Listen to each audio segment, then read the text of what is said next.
పురాతన విద్యాలయాల్లో రాజమండ్రి ఆర్ట్స్ కళాశాల ఒకటి. ఎందరో మహానుభావులు అధ్యాపక వృత్తికే కీర్తి తెచ్చిన ఆదర్శ వ్యక్తులు పనిచేసిన ఘనత ఈ విద్యాలయానిది. కానీ ప్రస్తుతం ఈ సరస్వతి నిలయం పాలనలో రాజకీయ రంగు పులుముకుంది.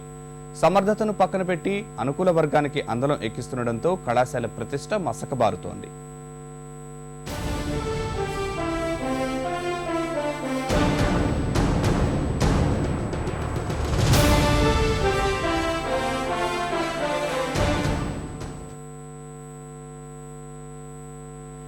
ఇది 100 ఏళ్ల చరిత్ర ఉన్న రాజమండ్రి ఆర్ట్స్ కళాశాల. విద్యా సంస్కరణల సృష్టికర్త మెట్కాఫ్, ఉపాధ్యాయ వృత్తికే గౌరవం తెచ్చిన సర్వేపల్లి రాధాకృష్ణన్ లాంటి వారు ఇక్కడ పనిచేశారు. అయితే ఇదంతా గత వైభవం. స్వయం ప్రతిపత్తితో వేల మంది పేద విద్యార్థులు చదువుతున్న ఈ విద్యాలయం నేడు రాజకీయాలకు నిలయంగా మారింది. ఇటీవలే బదిలీ అయిన ఆర్ట్స్ కళాశాల ప్రధాన ఉపాధ్యాయుడు శామ్యూల్ మోసెస్ హయాంలో అవినీతి ఆరోపణలు వెల్లువెత్తాయి. ప్రజాప్రతినిధుల అండదండలతో 2010లో అనధికార ఫీజుల రూపంలో విద్యార్థుల నుంచి 4,50,000 వసూలు చేశారన్న ప్రచారం హోరెత్తింది. చివరకు ప్రధాన ఉపాధ్యాయుడు సంబంధిత మొత్తాన్ని తిరిగి ఇస్తున్నట్టు ప్రకటించారు.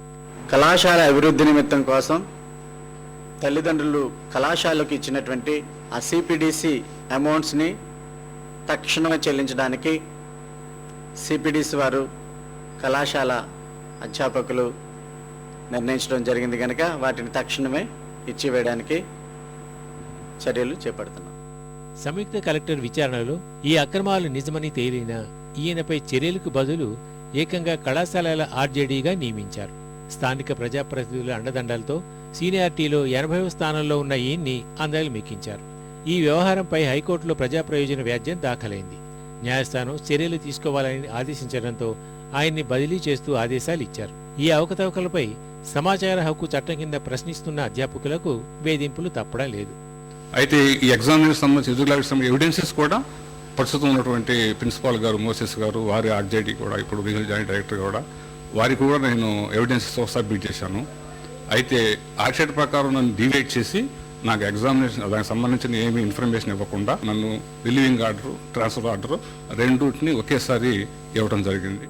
ఈ లొసుగులకు తోడు కళాశాలలో తాత్కాలిక ప్రాతిపదికన పనిచేస్తున్న 60 మంది అధ్యాపకుల ఏడాది జీతాల నిధులు కూడా దిగమింగారనే ఆరోపణలు వినిపిస్తున్నాయి.